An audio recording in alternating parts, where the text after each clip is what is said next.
Mheshimiwa Nusrat atafuata Salma Kikwete. Asante Mheshimiwa Spika kwa kunipa nafasi na mimi nichangie katika Wizara ya Michezo. Nitachangia katika sekta ya kwenye upande wa maendeleo ya sekta ya michezo nchini. Na Mheshimiwa Spika, tukizungumza michezo kwenye taifa, sio tu ni sehemu ya kujenga afya ya mwili, lakini michezo pia ni sehemu ya kutangaza nchi, lakini pia michezo ni sehemu ya kuimarisha umoja na mshikamano wa nchi. Na lakini pia michezo ni ajira hasa kwa vijana, kwa sababu tunajua hata wana michezo wapo ambao wamekuwa wakipunguza muda wao ili waonekane kwamba ni vijana, kwa sababu inaonekana kwamba michezo pia ni kwa ajili ya vijana, hasa football na mingine. Lakini pia Mheshimiwa Spika, kwa nchi yetu TFF ndio wamekuwa wasimamizi wa sekta kwenye upande wa mchezo wa mpira wa miguu Tanzania. Kwa hiyo hatutakuwa busara kama hatutazungumza yaliyopo kwenye TFF. Mheshimiwa Spika, mwaka 2017 Tanzania ilikuwa mwenyeji kwenye mashindano ya vijana barani Afrika AFCON, ambako Mheshimiwa Rais hayati Mheshimiwa John Pombe Magufuli alitoa bilioni 1 na mashirika mengine na taasisi walichanga kwa ajili ya kusaidia kufanikisha mashindano ya AFCON 2017. Lakini pia Mheshimiwa Spika, baada ya wageni kuja kulifanyika vitu vingi sana ambavyo kimsingi vilileta taharuki kwa TFF, kiasi kwamba TAKUKURU waliingilia kati kwa ajili ya kwenda kuchunguza ubadhilifu wa pesa ambazo zilichangwa pamoja na pesa iliyotolewa na Mheshimiwa Rais kipindi kile. TAKUKURU walichunguza, mpaka leo hatujajua nini kinaendelea. Hatujapata feedback kujua nini kilionekana huko, kwamba walikutwa na hatia au wakutwa na hatia. Naomba waziri atakapokuja kuhitimisha aeleze nini kilitokana na uchunguzi uliofanywa TFF uliofanywa na TAKUKURU, ili kujua matumizi za zile fedha. Kwa sababu Mheshimiwa Spika, mpaka sasa hivi hoteli ya All Holiday Inn ambao wachezaji walienda kufikia pale, baadhi waliotoka nje, inadai milioni 80. Kwa hiyo Mheshimiwa Spika, nitapenda waziri atuletee feedback nini kiliendelea, ili Watanzania wajue, kwa sababu TFF kikweli inalalamikiwa sana. Lakini Mheshimiwa Spika, mwezi wa 7 TFF nyuma na CAF wameweka kigezo cha elimu cha juu kuliko inavyotakiwa. Sasa Mheshimiwa Spika, tunapata dukuduku kidogo kuona kwa nini wanakaribia kwenye uchaguzi alafu wanabadilisha katiba bila kufuata utaratibu. Na wizara hatujaisikia ikisema chochote kwenye hilo. Yaani TFF imekuwa kama ni dude kubwa hivi. Tunataka tusikie wizara inazungumza nini kuhusiana na TFF kubadilisha katiba yake kwenye swala la elimu. Wameweka kiwango tofauti kabisa hata na utaratibu wa nchi. Lakini pia Mheshimiwa Spika, TFF imeonekana ikionea baadhi ya viongozi wa michezo kwenye nchi. Nitatoa mfano wa Mwakalebela, alikuwa makamu mwenyekiti wa Yanga. Ukionekana unakosoa TFF, unakuwa lebo nzuri. Nimesikia kama kuna taarifa. Basi endelea Mheshimiwa. Mheshimiwa Spika, kwenye upande wa TFF nitapenda wizara ije wakati afanya mahitimisho itoe majibu kwenye hayo. Kwa kweli ni sehemu ambayo inaleta mtanziko mkubwa kwa watu ambao ni wapenda michezo. Lakini pia Mheshimiwa Spika, nitazungumza kuhusiana na kukuza vipaji vya wanamichezo wetu kwenye nchi. Mheshimiwa Spika, tofauti, mimi ni muumini wa Tanzania, ninapenda michezo, lakini pia ni muumini wa timu ya taifa ya Tanzania. Ukweli ni kwamba timu ya taifa inakuwa constituted na vilabu, yani na vilabu.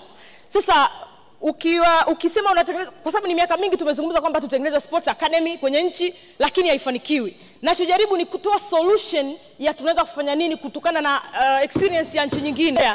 Zile private sector wana football academy nyingi na zinafanya vizuri, na ndio serikali inategemea huko. Mimi nafikiri badala ya kuja kuimba kila siku tutaweka football academy ya Taifa Stars na haifanikiwi, nafikiri kuna haja ya kuwezesha hizi sports academy za klabu Namungo, Ruvu JKT huko, kwa sababu tunategemea watu wana michezo wetu watoke kwenye hizo klabu.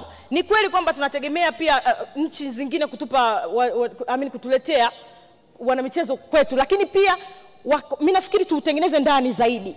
kwa sababu ndio tunaowategemea, na tuna feel proud kama tutapata kina Samata wengi zaidi, manake ni faida pia kwa taifa. Kwanza anatangaza taifa, lakini pia inaleta hamasa kwa vijana wengine ambao wanafanya michezo Tanzania. Kwa hiyo nafikiri sasa serikali kuna club, kuna academy, kuna sports academy Tanzania nitazitaja, na najua waziri aidha anazifahamu au kama azifahamu waangalie namna ambavyo wanaweza kutusaidia. Kwa upande wa shule ya Fountain Gate Academy, Sports Academy wanafanya vizuri sasa hivi, na wameingiza timu ya wasichana under 17. Wanafanya vizuri sana, na mnajua kuna Football Academy Morogoro na hapa ya Fountain Gate. They are doing very great. Na kwa kweli kwenye hili na wapongeza pia Simba Queen chini ya uongozi wa Fatuma Deuji, kwa kweli wanafanya vizuri, pamoja na kwamba mimi mwenyewe Simba, tunawapongeza Simba wale pia, na nafikiri wanahitaji kupewa support kwa namna moja au nyingine. Lakini kuna Sports Academy kama Roho Sports Academy, Gymnastic Sports Academy, Dar es Salaam International Academy, Future Stars Academy, Football Academy Arusha. Nafikiri niendelee kuchangia ya kwenye sehemu ya kukuza vipaji kwenye taifa. Mheshimiwa Spika, kwa masikitiko makubwa sana. Taarifa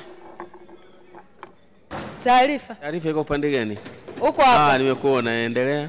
Asante sana Mheshimiwa Spika kwa kunipa nafasi. Naomba nimpe taarifa mbunge anayechangia kwamba anapoipongeza Simba kufanya vizuri, ajue kwamba kuna mwanamke. Lazima ampongeze pia Barbara kwamba wanawake sasa hivi hata Yanga wakimweka mwanamke wanaweza kufanya vizuri zaidi.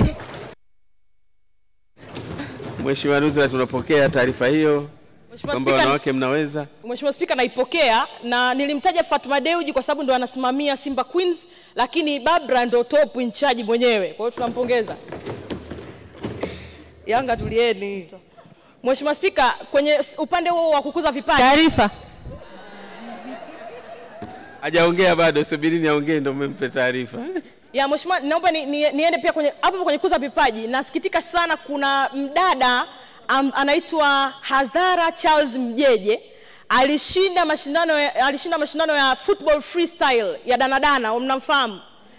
Alishinda na anatoka Tanzania. Mpaka Donald Trump alimpost, alifanya video call na Messi. Walimpongeza sana, na kuna baadhi ya makampuni walijitolea kuingia naye kwenye contract kwa ajili ya kutangaza bidhaa zao za michezo, kwa sababu she was really good. Lakini Mheshimiwa Spika, nasikitika sana, alikuwa amepata deal ya kupata 10 years akafanya na ni kampuni moja ya kutangaza bidhaa za michezo South Africa, lakini inaonekana serikali iliomba ile kampuni ibadilishe muda, isimweke 10 years. Mpaka tunavyozungumza yupo mtaani, na juzi alikuwa anahojiwa, ana maisha magumu mno. Mheshimiwa Spika, ina demoralize, inashusha morali na hali ya vijana na watu wa Tanzania ambao wanajituma sana na wana vipaji ambavyo wamebarikiwa. Sasa kuna siku moja tulizungumza kuhusu less government kwenye intervention. Serikali ni sehemu mojawapo ya kuweka link kati ya wananchi na yenyewe serikali kwa maana ya utaratibu, lakini isiwe kikwazo cha kusaidia vijana wetu na wanamichezo wetu kufanya vizuri kwenye taifa.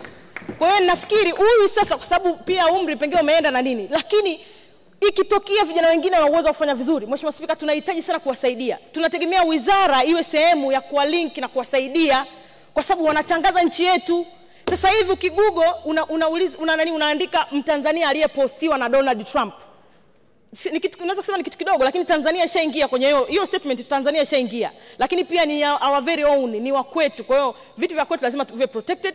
Sasa in the same spirit, tunaomba Diamond Platinum asaidiwe kuhakikisha kwamba anashinda tuzo anayogombea, kwa sababu in the name of the country.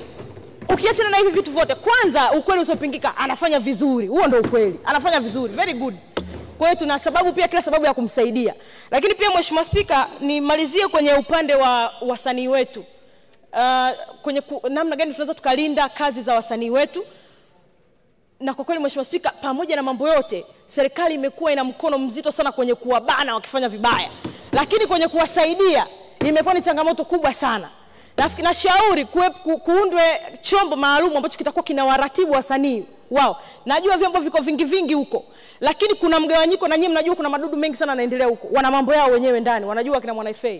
Lakini nafikiri pia kuna namna ambavyo hata kupiga kazi zao, nashauri 80% serikali itoe mwongozo 80% ya nyimbo za, yani kwenye 100% ya kupiga nyimbo za wanamuziki duniani, basi 80% zipigwe za Watanzania. zipigwe za kwetu, na hilo swala ni mnaliweza, ni swala tu la kutoa mwongozo. Tunahitaji vijana wetu wanaofanya music wapate coverage kubwa, lakini wajisikie fahari kufanya sanaa Tanzania. Na ukweli ni kwamba Afrika Mashariki, nchi ambayo inafanya sanaa nzuri ya uimbaji ni Tanzania. Wa Kenya wapo wanapiga tu kazi zetu kwenye nani zao, kwenye club zao, ukienda kule unakuta hivyo, kwenye radio zao, kwenye TV zao, kwa sababu tunafanya muziki mzuri. Kwa sasa ikawa pia ilete tija. Kamati imeshauri kuhusu aggregation, na mimi nashauri naongezea hapo kwamba ili wapate kipato, uwekeni utaratibu mzuri kuwasiliana na Wizara ya Sayansi na Teknolojia, kuona namna gani, TEHAMA, Wizara ya TEHAMA, kuona namna gani wasanii wetu wanaweza kupata faida kutokana na kazi zao. Mheshimiwa Spika, kwa hapo nashukuru sana kwa kunipa nafasi. Nategemea majibu ni maswali niwauliza wizara kwenye masuala ya TFF. Kwa kweli ni very important, tunahitaji kusikia mnazungumzaje kuhusu TFF. Asante. Asante sana Mheshimiwa Nuruzat.